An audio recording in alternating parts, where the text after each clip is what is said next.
একটি আবাসন প্রতিষ্ঠানের কার্যালয়ে ঢুকে প্রতিষ্ঠানের ব্যবস্থাপনা পরিচালককে মারধরের অভিযোগ উঠেছে। মারধরের এক পর্যায়ে জোর করে তার কাছ থেকে চেক ও নন জুডিশিয়াল স্ট্যাম্পে স্বাক্ষর নেওয়া হয়েছে। গত ২৭ জুন সন্ধ্যায় বরিশাল নগরের সদর রোডে অগ্রণী হাউজিং কোম্পানি লিমিটেড নামে একটি প্রতিষ্ঠানে এই ঘটনা ঘটে। এই ঘটনার ভিডিও সামাজিক যোগাযোগ মাধ্যমে ছড়িয়ে পড়লে নগর জুড়ে চাঞ্চল্যের সৃষ্টি হয়। প্রতিষ্ঠানের ব্যবস্থাপনা পরিচালক আব্দুল আজিজ হাওলাদার তার কক্ষে বসেছিলেন। হঠাৎ ৪ থেকে ৫ জন ব্যক্তি ভেতরে ঢোকেন। এ সময় সবাইকে বের করে দিয়ে কালো জামা পরিহিত এক ব্যক্তি আজিজ হাওলাদারকে জাপটে ধরেন এবং তাকে চড় থাপ্পড় মারেন, শারীরিকভাবে লাঞ্ছিত করেন। পরে দুটি চেকে ও দুটি স্ট্যাম্পে তার সই নেওয়া হয়। এই ঘটনায় ভুক্তভোগী আব্দুল আজিজ গত বৃহস্পতিবার বরিশাল অতিরিক্ত চিফ মেট্রোপলিটন ম্যাজিস্ট্রেট আদালতে মামলা করেন। মূল আসামি মোস্তাফিজুর রহমান এবং তার এক সহযোগীকে গ্রেপ্তার করেছে পুলিশ। ৫ জুলাই বিকেলে বরিশাল মেট্রোপলিটন পুলিশ সদর দপ্তর এক সংবাদ সম্মেলনে পুলিশ কমিশনার মোহাম্মদ আশিক সাঈদ এই তথ্য জানান। কালো জামা পরা ওই ব্যক্তির নাম মোস্তাফিজুর রহমান।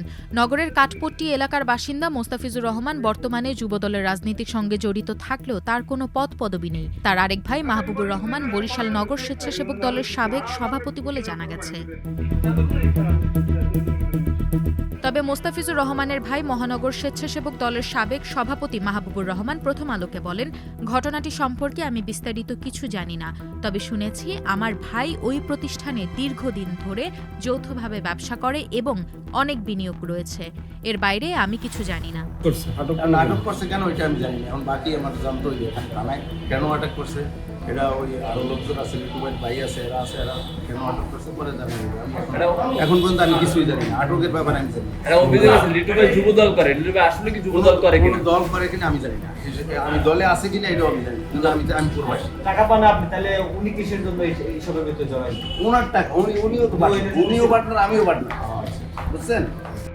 ভুক্তভোগী আব্দুল আজিজ জানান, একসময় তাদের আবাসন ব্যবসার অংশীদার ছিলেন মোস্তাফিজুর রহমান।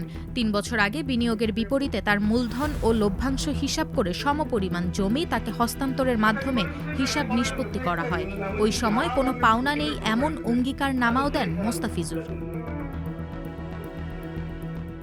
আব্দুল আজিজের দাবি, কয়েক মাস ধরে মোস্তাফিজুর রহমান ১ কোটি টাকা দাবি করে আসছিলেন, কিন্তু তার সঙ্গে সব ধরনের হিসাব আগেই চূড়ান্ত হয়ে যাওয়ায় ওই অর্থ দিতে অপারগতা প্রকাশ করা হয়। এর পরিপ্রেক্ষিতে গত ২৭ জুন সন্ধ্যা ৭:৩০টার দিকে মোস্তাফিজুর তার কয়েকজন সহযোগীকে নিয়ে অফিসে ঢুকে তাকে মারধর করেন।